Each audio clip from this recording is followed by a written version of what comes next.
नमस्कार, प्रणाम। हम हैं आपके भाई, आपके दोस्त प्रवीण मिश्रा बुलबुल। देखिए, बिहार के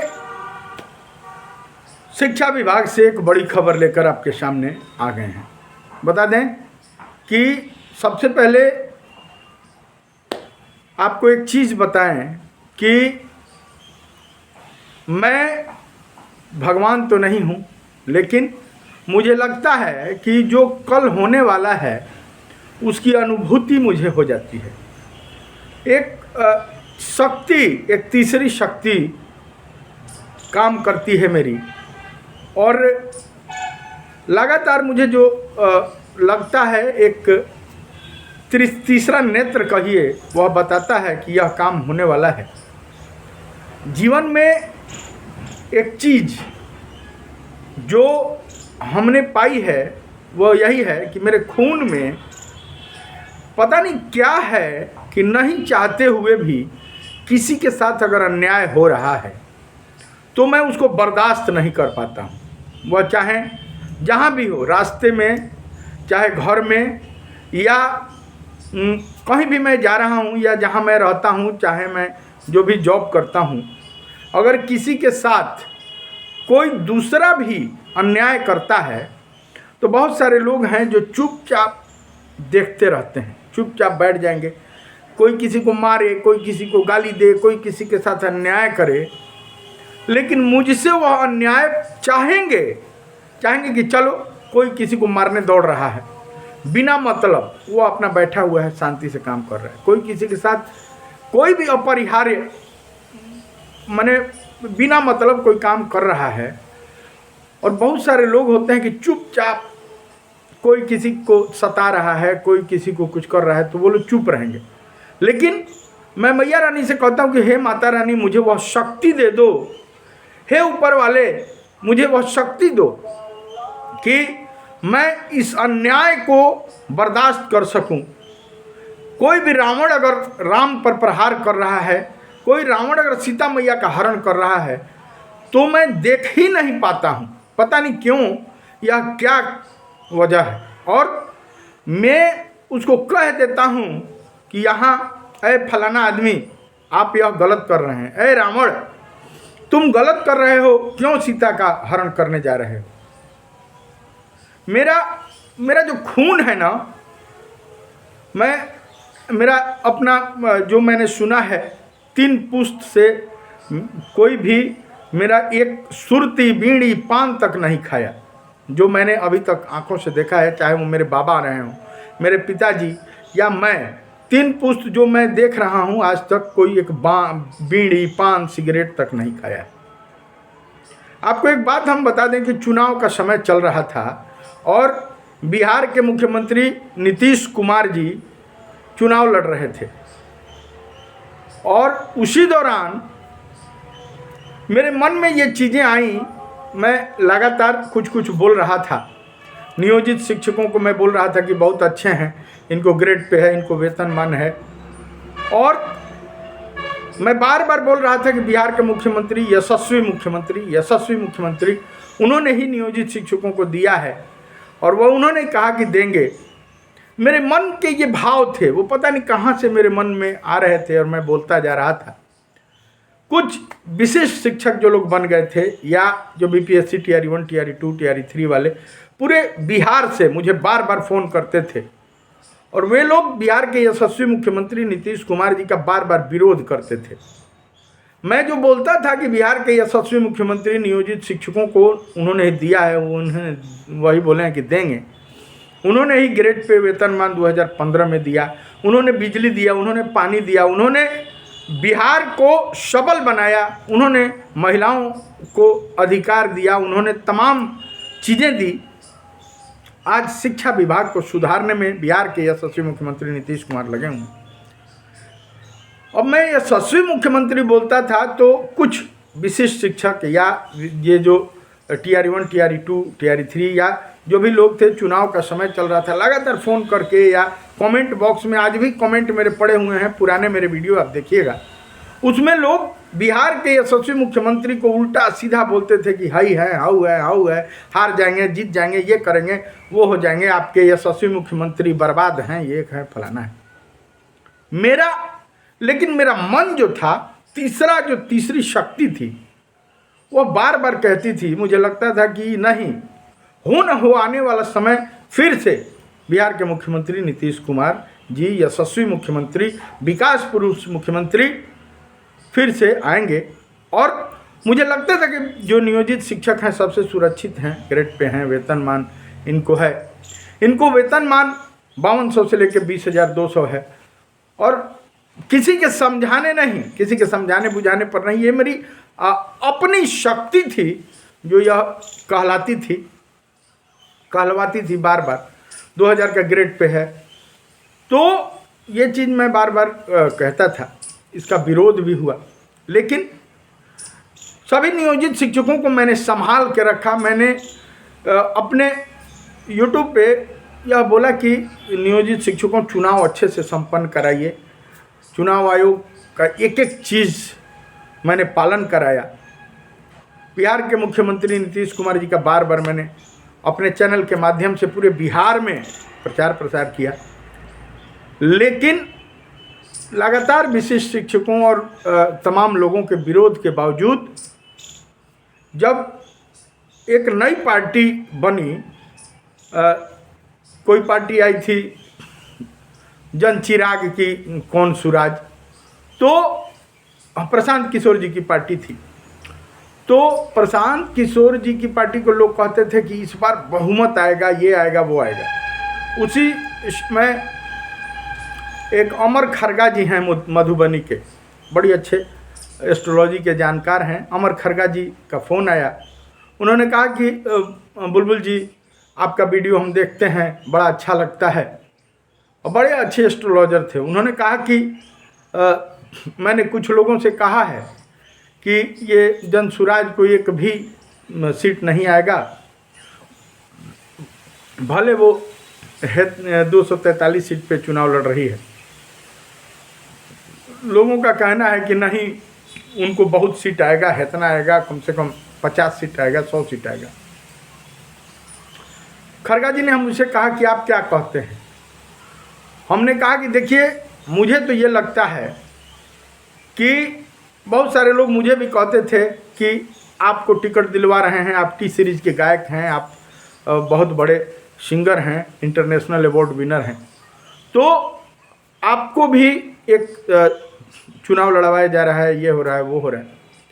मैंने कहा कि नहीं, मुझे चुनाव नहीं लड़ना है। और ख़ासकर उस पार्टी से मुझे आमंत्रित भी किया गया, प्रशांत किशोर हमसे मिले भी, गीत संगीत का भी प्रशंसा किए, बोले कि हम आपका गाना सुनते हैं टी सीरीज से, वेब म्यूजिक कंपनी से, बड़े बड़े कैसेट कंपनी से। मैं उनके सामने, रविवार का समय था, बुलाया गया, मैं गया और गाना भी गाया माइक से। लेकिन मुझे जो अंदरूनी जो शक्ति थी वह ये कह रही थी कि हमको नहीं लग रहा है कि भले ही हो हल्ला है, भले ही बिहार जो टाइप है, बिहार में दूसरे टाइप के लोग हैं, तो बिहार में यहाँ जातिगत समीकरण है, यहाँ लोग वोट के दिन बदल जाते हैं। वोट के दिन यादव लोग अपना यादव को देंगे, जो वोट है वो डिवाइड हो जाता है, जातिगत समीकरण यहाँ काम करता है, छोटका बड़का का राजनीति यहाँ हो जाता है। तो मेरे मन में लगा कि हमको नहीं लग रहा है कि इस प्रशांत किशोर जी को बहुत लाभ मिलेगा। हालांकि बड़ा सैलाब उमड़ रहा था, बड़ा ये था, लेकिन बार बार मेरे मुंह से मैं चाहता था कि उनके बारे में मैं कुछ कहूँ कि ये होंगे, वो होंगे, जीतेंगे। खैर, मैं टिकट नहीं लिया, तमाम दबाव के बावजूद भी मैंने चुनाव नहीं लड़ा। लेकिन नीतीश कुमार जी को मैं बार बार न चाहते हुए यशस्वी मुख्यमंत्री मैं बोलता रहा, विकास पुरुष। और चूँकि बात सही है, उन्होंने यह जो दिया है, बिजली हो, पानी हो, सड़क हो, या तमाम सुविधाएं, आज गैस का पाइपलाइन बैठ रहा है, चाहे बहुत सारी सुविधाएं, बिहार को उन्होंने बदला। चाहे शिक्षा विभाग की अगर बात करें तो नियोजित शिक्षकों को उन्होंने 2015 में ग्रेड पे वेतनमान, उन्होंने नियोजन इकाई जैसा सुरक्षित घेरा, उन्होंने सब चीज़ जो दिया उसके बारे में मैं बोलता रहा। और जब जिस दिन वह पीके का वह पार्टी जो थी सुराज, कौन सुराज, तो वो पता नहीं कौन सुराज, वह पार्टी जिस दिन 0 पे आउट हो गई, उस दिन लोग मुझे लगातार फ़ोन करने लगे। अमर खरगा जी भी हमको बताए थे, तो अमर खरगा जी से अभी बातचीत हो रही थी कुछ देर पहले, वो फ़ोन किए थे। मधुबनी के बहुत अच्छा एस्ट्रोलॉजी के जानकार हैं। वो बोले कि सर मैंने कहा था, तो मैंने भी बोला कि मेरे मन में भी पता नहीं क्यों ये चीज़ें आ रही थी कि बिहार के मुख्यमंत्री नीतीश कुमार जी ही बनेंगे और यशस्वी हैं, ये हैं। तो मैं बार बार नियोजित शिक्षकों को भी शिक्षा विभाग में अलग जगाने में लगा हुआ था कि ये लोग इस सदी के, यह जो समय चल रहा है उस समय के ये लोग ही नियमित शिक्षक हैं, और इनके बाद यह पद समाप्त कर दिए गए, और जो भी नए लोग ज्वाइन किए, जो 2025 में ज्वाइन किए, विशिष्ट बन गए, या ये जो TRE 1, TRE 2, TRE 3 वाले हैं, ये नई ज्वाइनिंग है, तो इनके प्रोन्नति का आधार मैंने पढ़ा कि 8 साल बाद इनकी प्रोन्नति होगी, और चीज़ें मैंने पढ़ा। तो सत्य बोलने का, नहीं चाहते हुए भी सत्य बोलने का जो आदत था, उसके लिए बहुत विरोध भी झेलना पड़ा। कुछ लोग अपने को उस बीच में गोरिल्ला बोलते थे, शिवाजी के खानदान बोलते थे। जो लोग अभी छुप गए हैं, अभी अपने बेटों को उतार दिए हैं, अपने छुप के उस शिवाजी के खानदान, महाराणा प्रताप क्या क्या अपने आप को बोलते थे, और गोरिल्ला युद्ध बोलते थे, शस्त्र अस्त्र रखे हैं, वो सब बोलते थे। मुझे खैर उनसे मतलब नहीं था, मैं, लेकिन आपसे अभी मैंने शुरू में बताया कि मुझे किसी के साथ अगर कोई अन्याय करता है और यह बात कान में पड़ गई, कोई कह दिया कि सर मेरे साथ अन्याय हो रहा है, तो ना चाहते हुए भी मैं बोलना शुरू कर देता हूँ। एक दिन औरंगाबाद से जयंत सिंह भैया का फ़ोन आया कि हमको ऐसे ऐसे बदनाम किया जा रहा है, बुलबुल जी। फिर अजीत जी बहुत अच्छे शिक्षक हैं मुंगेर के, उन्होंने फ़ोन हमको किया कि हमको ग्रुप से निकाल दिया गया, जयंत सिंह को ऐसे ऐसे कहा जा रहा है। समस्तीपुर से मेरे एक बहुत अच्छे मित्र हैं जयंत पंकज भाई, उनका फ़ोन आया कि प्रवीण भैया, मुझे तमाम ग्रुपों से, मैंने ही समस्तीपुर का ग्रुप बनाया, और गोरिल्ला पार्टी और महाराणा प्रताप के ख़ानदान वालों ने मुझे निकाल बाहर कर दिया ग्रुप से, मैं बहुत आहत हूँ। उसके बाद रवीश भाई का फ़ोन आया गोपालगंज से, बहुत जानकार, बहुत टैलेंटेड टीचर हैं। उन्होंने कहा कि गोरिल्ला समूह वाले लोग हैं जो ऐसे ऐसे कर रहे हैं, चंदा वसूल रहे हैं, क्या कर रहे हैं, शिवाजी के, महाराणा प्रताप के ख़ानदान बोलते हैं अपने आप को, ये करते हैं। और भी तमाम लोगों का, राकेश सांडिल भाई का फ़ोन आया जो बहुत ही टैलेंटेड शिक्षक हैं। उन्होंने बोला कि हम ही शुरुआत करवाए, आज गोरिल्ला और शिवाजी के ख़ानदान वाले लोग जानकारी हम ही से लेते थे, उन निकाल बाहर कर दिए ग्रुपों से, तमाम ग्रुप बनाए उन्होंने, और उन्हीं को निकाल बाहर कर दिया गया। तो ऐसी तमाम बातें सामने आई। हालांकि उस शिवाजी के ख़ानदान और उस पुरुष से मुझे कोई आज भी न विवाद था, न आज भी विवाद है, लेकिन मेरे मन में वो तीसरी नेत्र, वो ऊपर वाला पता नहीं क्या, लगातार मैं विरोध करने लगा, मैं बोलने लगा। और मैं नियोजित शिक्षकों के पक्ष में जो बातें बोल रहा था, उन नियोजित शिक्षकों को, चूँकि मैं जिसके बारे में बोलता हूँ उनको अपना भाई मानता हूँ, अपना परिवार, अब उनके लिए मैं सब कुछ लुटाता हूँ। मैं नहीं चाहते हुए तन मन धन मैं सब कुछ लुटाने लगता हूँ। चाहे मैं जहाँ जॉब करता हूँ वहाँ नहीं चाहते हुए भी अपना परिवार मानता हूँ। अब उस गोरिल्ला और शिवाजी के ख़ानदान ने शुरू कर दिया कि जो अपने आप को गोरिल्ला और महाराणा प्रताप और शिवाजी का ख़ानदान बोलता था, वही आदमी नियोजित शिक्षकों से शोषण करना, 201 ग्रुप, 302 ग्रुप, 500 ग्रुप और बाज ग्रुप और कौन ग्रुप बना के चंदा वसूली शुरू हो गया।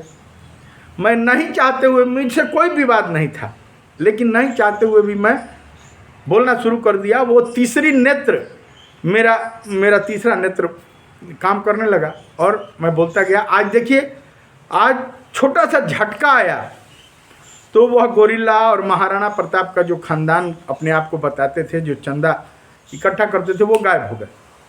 यह होता है, मतलब मेरे साथ, मेरे जीवन में जो बातें होती हैं, आज मैंने सोचा कि आप लोगों को शेयर करूं। अब देखिए, मैं नियोजित शिक्षकों को बार बार मैं बताता था कि बिहार के यशस्वी मुख्यमंत्री, सबसे पढ़े लिखे मुख्यमंत्री नीतीश कुमार जी ने कहा था कि आप नियमित हैं, आपको यही दिए हैं, और 5वां सक्षमता जो हो गया, जो फॉर्म भरने का डेट भी समाप्त हो गया। आपको एक बात बता दें कि हमको अभी लग रहा है कि हो सकता है कि सरकार फिर एक सक्षमता का, हो सकता है कि 1-2 ठो परीक्षा फॉर्म भरने का डेट हो सकता है कि निकाले या भरवाए। तो ये सब चीज़ें हैं, लेकिन आज सोचे कि अपने मन की कुछ बात आपसे करें। तो हमको यही लगता है, अभी तक जो बातें सामने आई हैं, इस बीच बहुत सारे लोग हमसे जुड़ते हैं, बहुत सारे लोग खफा हो जाते हैं, बहुत सारे लोग अपना ज़िंदगी बचाते हैं। लेकिन खरगा जी से मेरी बात हुई, जो खरगा जी बोले कि आपके मंगल जो हैं वो गुरु जो हैं आपके स्वामी हैं, और हमेशा आप जो बोलिएगा, किसी को बोलिएगा कि बर्बाद हो जाए तो वो बर्बाद हो जाएगा, और आप जो कहिएगा वो होगा। हमको लगता है कि बिहार के यशस्वी मुख्यमंत्री नीतीश कुमार जी को मैंने कहा बार बार कि ये यशस्वी मुख्यमंत्री हैं और यह जीतेंगे, उसका कुछ प्रभाव हुआ। बिहार के नियोजित शिक्षकों को मैंने कहा कि आप सुरक्षित हैं, आपको ग्रेड पे है, वेतनमान है, आप नियमित शिक्षक हैं, आप एकदम मस्त रहिए, ज़बरदस्त रहिए, तो सभी लोग मस्त हैं। तो हमको लगता है कि कहीं ना कहीं समस्याएं तो आती हैं, कुछ विरोध होता है, लेकिन सत्य की विजय होती है। जहाँ सत्य की, जो सत्य रहेगा ना, सूरज अगर पूरब में उगता है तो उसको कितना देर कहिएगा कि यह पश्चिम में उगता है। बहुत सारे लोगों का झूठा हुजूम कहता था कि नहीं, ये पश्चिम के तरफ उगता है, लेकिन जो सत्य है कि सूरज पूरब के तरफ उगता है, नियोजित शिक्षक को ग्रेड पे है, वेतनमान है, आप मस्त हैं, ज़बरदस्त हैं, तो वह बात सत्य सामने आ गई। तो चलिए, आज कुछ मन की बातें कह के हल्का हो रहे हैं, फिर चलते चलते आपको कहेंगे कि सभी नियोजित शिक्षक जो बचे हुए खाँटी जो नियोजित हैं वह हमेशा मस्त रहेंगे, ज़बरदस्त रहेंगे। एक कल बात आई थी, उसको थोड़ा सा चर्चा करना चाहते हैं। एक शिक्षक ने बिहार से ही वो किया था कि उन्होंने एक स्क्रीनशॉट भेजा, उसको स्क्रीनशॉट को हम थंबनेल पे लगा रहे हैं। वो बोल रहे थे कि जो 3 बार 4 बार सक्षमता की परीक्षा में फेल हो गया है, उसका भी काउंसलिंग हो रहा है। तो ऐसी भी बातें सामने आ रही हैं। अब क्या सत्यता है, इसकी जांच होगी, और जांच करके उसको देखते हैं, और बातें आती है तो बताते हैं। लेकिन थंबनेल में ऊपर हम लगा रहे हैं, वो भाई साहब बता रहे थे कि जो लोग फेल हुए हैं 3 बार 4 बार, उनको भी ज्वाइनिंग कराने का, काउंसलिंग कराकर विशिष्ट शिक्षक बनाया जा रहा है। तो देखिए क्या क्या होता है। हुई है सोई जो राम रचि राखा। लेकिन आप तमाम भाइयों से जो खाँटी नियोजित बचे हुए हैं, उनको एक ही बात कहेंगे कि आप लोग मस्त रहिए, ज़बरदस्त रहिए, क्योंकि आप एकदम गजब हैं, आप लोग नमन के पात्र हैं। और प्रवीण मिश्रा बुलबुल ने जो कह दिया, मुझे लगता है कि मैं नहीं बोलता हूँ, ये ऊपर वाला बुलवाता है। तीसरा नेत्र जो कहता है वो मैं बोलता हूँ। बिहार के मुख्यमंत्री को मैं कल भी बोला कि यशस्वी मुख्यमंत्री हैं, विकास पुरुष हैं, उन्होंने ही दिया है वही देंगे, और उन पे भरोसा करके आप लोग रुके हुए हैं। तो आप लोग नमन के पात्र हैं। और जो भी नियोजित शिक्षक हैं उनको फिर से एक बार कहेंगे कि सब लोग आंख बंद करके, जब टेंशन में हो, बहुत सारी बातें सामने आए, तो आप लोग ईश्वर पर भरोसा कर लीजिए और एक ही बात कहिए कि मुझे तूने मालिक बहुत कुछ दिया है, मुझे तूने मालिक बहुत कुछ दिया है, तेरा शुक्रिया है, तेरा शुक्रिया है, मुझे तूने मालिक बहुत कुछ दिया है, तेरा तेरा शुक्रिया है, तेरा शुक्रिया है। मैं कहूँगा कि जो भी लोग आपके कदम में कदम मिलाकर आपके सहयोग कर रहे हैं, आपके साथ हैं, बंशीधर ब्रजवासी जी को भी मैं बहुत दिल से धन्यवाद देता हूं कि हर दुख सुख में मेरे साथ रहते हैं। तमाम वो लोग, चाहे मेरे स्टाफ हों या जो भी लोग हैं जो हमारे दुख की घड़ी में मेरे साथ हैं, सबको बहुत बहुत धन्यवाद। सबको कहूँगा, ऊपर वाले को भी फिर से कहूँगा कि बहुत शुक्रिया है, तेरा शुक्रिया है। ये धन और दौलत तुमने दिया है, ये माल खजाना तुमने दिया है। तेरा दिया मैंने खाया पिया है, तेरा ही दिया मैंने खाया पिया है। तेरा शुक्रिया है, तेरा शुक्रिया है, तेरा शुक्रिया है, तेरा शुक्रिया है। चलिए बने रहिए। तमाम नियोजित शिक्षकों को बहुत बहुत धन्यवाद, दिल से आभार कि आप खांटी नियोजित बने हुए हैं और आप नियमित हैं। इस सदी के अंतिम ऐसे आप शिक्षक हैं जो जिनको ग्रेड पे है, जिनको वेतनमान है, जिनको कवच कुंडल है, जिनको 120 दिन का अर्जिता अवकाश ईएल है, जिनको ग्रेजुएटी का लाभ मिलना है, और आप मस्त हैं, ज़बरदस्त हैं। सब लोग ग्रेड पे के लिए भगवान को धन्यवाद बोलिए। नियोजन इकाई में आप हैं उसके लिए बहुत बहुत धन्यवाद बोलिए। आपको ग्रेजुएटी मिलेगी उसके लिए बहुत बहुत धन्यवाद बोलिए। आपको ईपीएफ की कटौती हो रही है, आप बहुत बहुत धन्यवाद बोलिए, क्योंकि मात्र 9.5 साल नौकरी आपने कर ली और ईपीएफ की 9.5 साल कटौती हो गई, तो आपको पेंशन मिलेगा। 2020 से ईपीएफ की कटौती हो रही है, 30 तक आपकी ईपीएफ की कटौती हो गई। 4 साल आप नौकरी और जुगा लिए तो आपको पेंशन मिलेगा। आपको अनुकंपा के आधार पर आपके बच्चों को नौकरी मिलेगा। अगर कोई भी भगवान नहीं चाहें, अगर भगवान कोई आपके साथ अनहोनी करता है तो अनुकंपा के आधार पर आपके बाल बच्चों को नौकरी मिलेगी। यह भगवान का शुक्रिया अदा कीजिए कि इतना चीज़ आपको भगवान ने दिया है। फिर से बोलिए, बड़ी शुक्रिया है, बहुत शुक्रिया है। चलिए, आप नियोजित हैं तो मस्त हैं, ज़बरदस्त हैं। शेयर कीजिए, सब्सक्राइब कीजिए। Love you all of you. दीजिए प्रवीण मिश्रा बुलबुल को इजाज़त और मेरे गीत संगीत को T series web music company, बड़े बड़े कैसेट कंपनी से सुनिए। प्यार दीजिए, दुलार दीजिए। जाने अनजाने में अगर किसी के प्रति कुछ मेरे मुंह से गलत निकल गया या आपको दुख लग गया तो उसके लिए क्षमा प्रार्थी हैं। चलिए फिर मिलते हैं ऐसा विशेष कुछ लेकर। आज मन की बात बहुत दिन से बोझिल हो रहा था तो मैंने की। कमेंट बॉक्स में कमेंट करके बताइए कि बातें कैसी लगी, मेरी मन की बात कैसी लगी। नमस्कार।